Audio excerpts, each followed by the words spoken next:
This is Hot Mike. Hot Mike. On the networks of WDAY. Here's Dom Izzo. Welcome back, everybody. Busy day here. We got a lot going on. The news is official as we were heading to break. The FCS championship games have been decided for 26 and 27. They will be in Nashville, Tennessee. They'll be played at First Bank Stadium, which is on the campus of Vanderbilt University.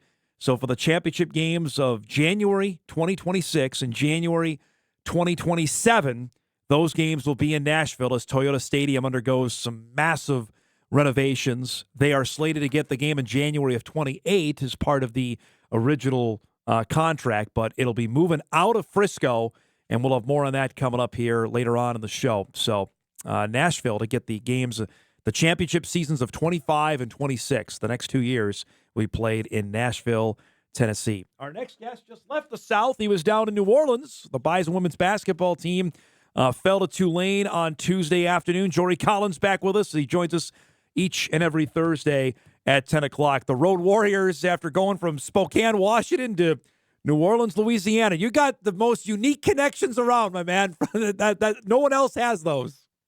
It's wild. It's wild. You've been in Eastern time zone, Alaskan time zone, Pacific Central time zone, back to the Pacific time zone. Let me just tell you, Dom, that my bed felt like a magical place the last 2 nights. I bet. And I feel like I became one with my sheets, and I just melted. And I never sleep through the night. And the last 2 nights, I haven't woken up. There you go. Yeah, time to get up. Bet. So I feel refreshed. You split here. You had we'll talk about the Eastern Washington game in a second. The Tulane game. You probably couldn't have started any worse, and then you roll off. You're up. You get 21 points in the first quarter. How do you evaluate how the game went on Tuesday for you? Yeah, I mean, obviously up and downs. I mean, we give up they start the game on a little 6-0 run, and we settle in a little bit, and then go on a 23-2 run ourselves, and I think get up 15. At the end of the first or in the first quarter, and you feel like we're humming right along. We're executing. We're guarding, doing all the things we talked about doing, and they kind of jumped into their zone in the second quarter. And we didn't execute great against it, and I probably could have had us a little more prepared for. We thought they were going to play zone, so we talked about it, but not to the amount that they were going to be in it. And I give our girls credit. It was a credit that we were kind of going off in the first quarter, and they felt like they needed to play zone. And then we just didn't execute, didn't make shots against it. And it just became, a real struggle on the offensive end. And whenever we've had issues this year, that's where it's been, just finishing plays, which has led to, transition for the other team at more times than you would hope so. And that's how, they kind of came back and made it a 4-point game at half. You saw, again, Marissa Frost, we talked about last week after the game against Montana. She's just put the accelerator down here, Jory, as a freshman who got here in June. I mean, I know you had high expectations, but now as the Summit League Player of the Week, are we talking now that is she going to find her way into the starting lineup, I guess is my question. Yeah, well, I mean, she's playing like our best player. I mean, right now, Yeah. I mean, she could start easily. I mean, now she's playing 30 minutes a game, regardless if she comes off the bench or starts for us. So I don't know. I haven't honestly really thought much about that. I kind of like for her as a young player to get a couple minutes of seeing the game flow before she comes in. And to me, it's really who's in at the end of the game instead of who's in at the first 2 or 3 minutes of the game. But we've gotten off to good start. So I like what our first group is doing. We've had the lead at the end of the first quarter in every game we've played this year. We've had the lead at halftime in every game but one, and came back and won that game. So, I like how we're preparing and starting. But yeah, she's settling in. She's getting confident in what she's capable of doing. And then she's starting to be as aggressive as we'd like her to be. We're seeing her stat line for the last 3 games, which is just total stat stuffer. Her ability to get to the basket, I know you talked about this maybe a little bit with me last week. She is undaunted, George. She's going to go and look out. Like, doesn't matter who's in front of her. She's going to make a play. Yeah, well, one, I mean, she's pretty fast. She's a really fast kid, and just her ability to go full speed and get bumped and stay on balance. And then just the angles that she's able to take. And then, her ability to finish outside her body and kind of off schedule and all that just makes it, really tough to cover her. And she's gotten so much better this year already, going right and attacking people that way. Had a great one in transition, the other day, Yeah. just, going right. But everybody knows she wants to go left, and she's still able to go left. And I've seen that for a few years here, so Yeah. it is fun to watch. The issue with fouling, I know something you and I talked about on this show. Is that, can you coach that, or is that just something with more experience that you put yourself in better defensive positions so you can't be called for a foul? Yeah, well, I mean, that's part of it's my responsibility. I mean, I hope you can coach some of it. I Yeah. mean, we need to be teaching. A lot of it's just situational awareness, Dom. Yeah. Like, Avery's third the other day. She's got to know I got two.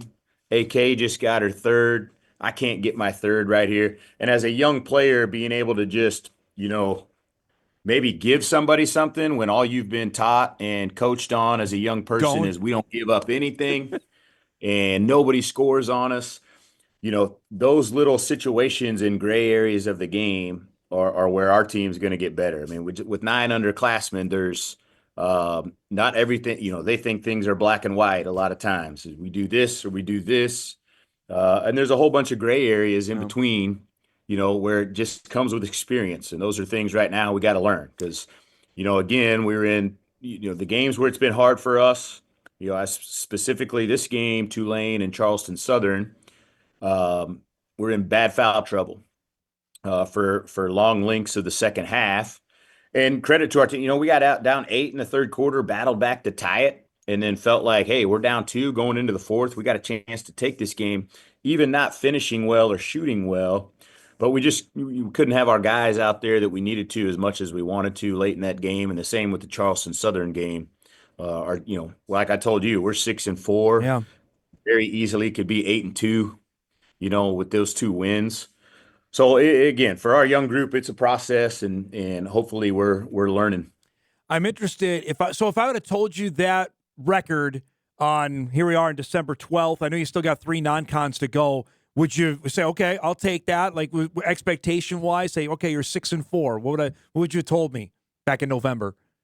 Yeah, I mean, pretty close. I mean, I think that would have been pretty close to. I wouldn't be surprised. Okay.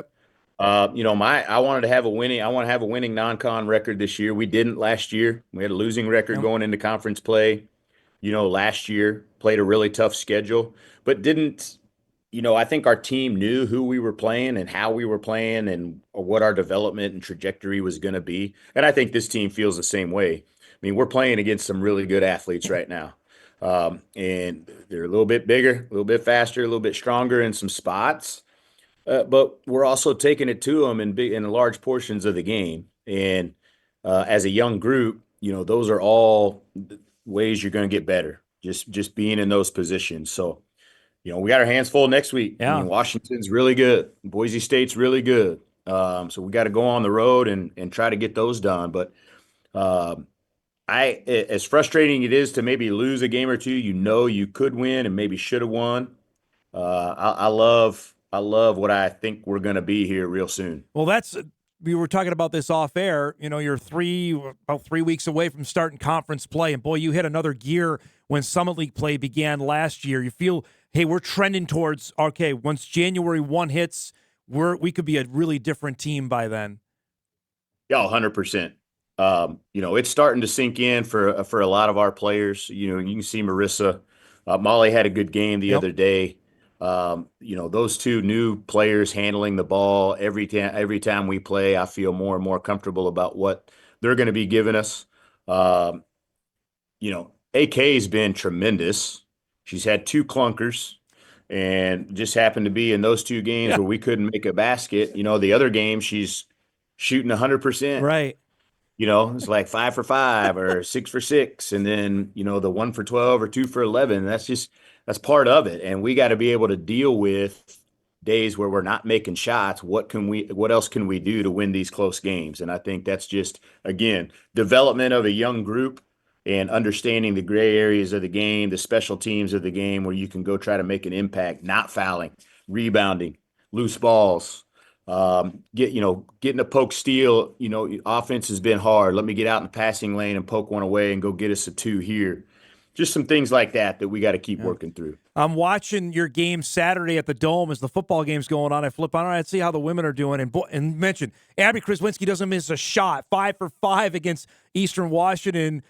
To go out and play a road game like that, especially after you played a tough Montana team, you had to be overjoyed at how you played on Saturday out there. Yeah, I mean, it went back and forth for a few minutes, and then we kind of kicked it in another gear there, Dom, and probably guarded, for 4 quarters. I think I said this on the radio with Andy, that was probably our best 4 quarters of defense. And I liked how we guarded for the most part the other day. I think, when you start talking about what's your identity as you develop in play in the non-con, I think our half-court defense right now is better than it's ever been, which is something that's, bothered me the last few years of not being as good as, you want to be right there. And this group has a chance to be really good in half-court defense, which is something that's going to be necessary in big conference games and in tournament time. And we were good for 4 quarters at Eastern Washington, really limited what what they were able to do offensively. When you have a performance like that, and then you got a long flight, I mean, that's got to make that flight seem like an hour, right? The way you played on Saturday. I wish it did, but that was a 5.5-hour flight, Dom. And then, basically at middle of it, we landed like at 2:30 maybe in the morning or something in New Orleans. And then you get on a bus and go lay down for a while in your hotel room. And I mean, it was, I give our kids some credit. I mean, it wasn't the easiest scenario to go out and play and travel. And that was our 3rd week of doing that.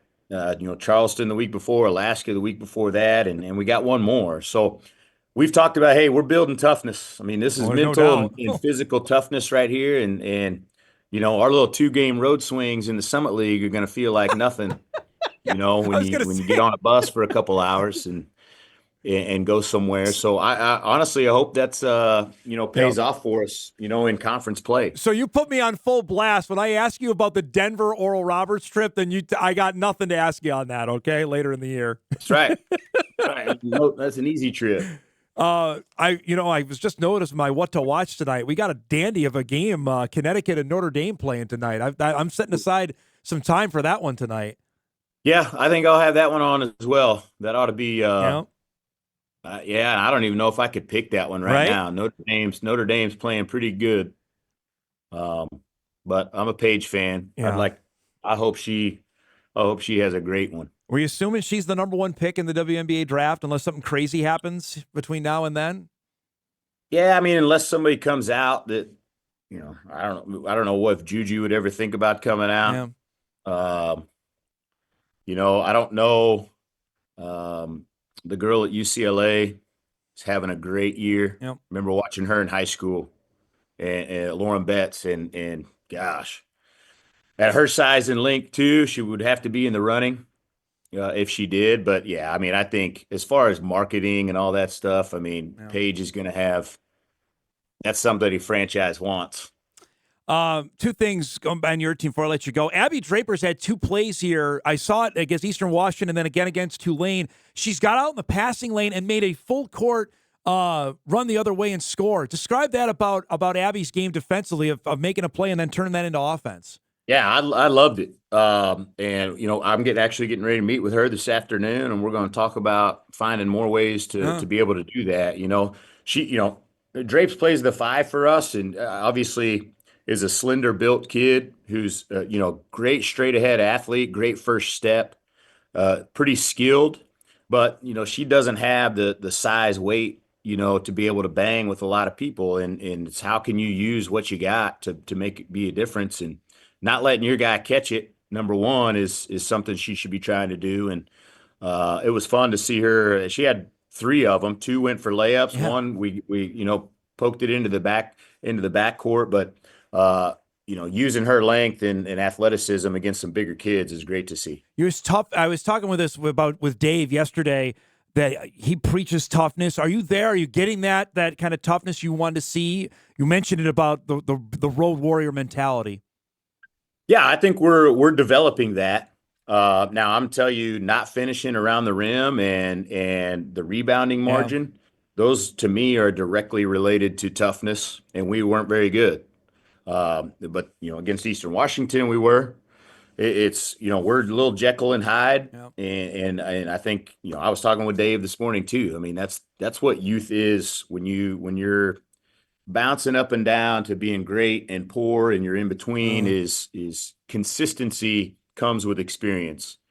And we got to keep playing games because if we'll get consistently capable of if we consistently play at towards what our ceiling is, and we're going to win a lot of basketball games because we got great kids. They work their butts off.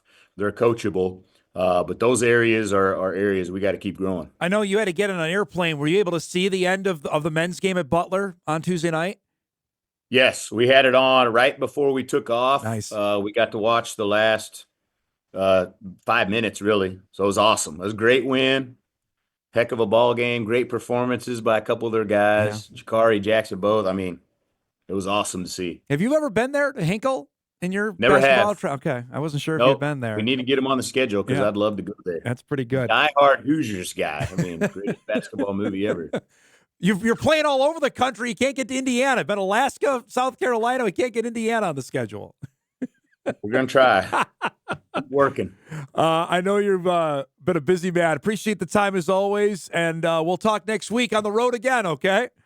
Okay, sounds good, Dom. Jory Collins joins us each and every Thursday at 10 o'clock. North Dakota State women have a few days at home. Then they're heading out to Washington and then Boise State. It's a 2-day event, and it's a multi-team event that they'll play in Seattle. They'll play the University of Washington next Wednesday and then Boise State next Thursday. And then they have Dakota Wesleyan during the Christmas break.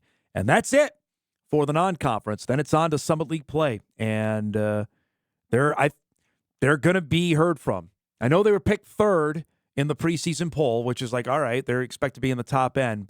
And South Dakota State is off in its other stratosphere. I'm not going to be naive and not think that. But the Bison women are going to, I think, be heard from. Marissa Frost is a player. I'm interviewing her later today for a story we're going to do on the Bison Basketball Coaches Show. And you saw her highlight reel and Eric's graphic, awesome stuff there of what she's done offensively the last 3 games. Crazy. As a freshman.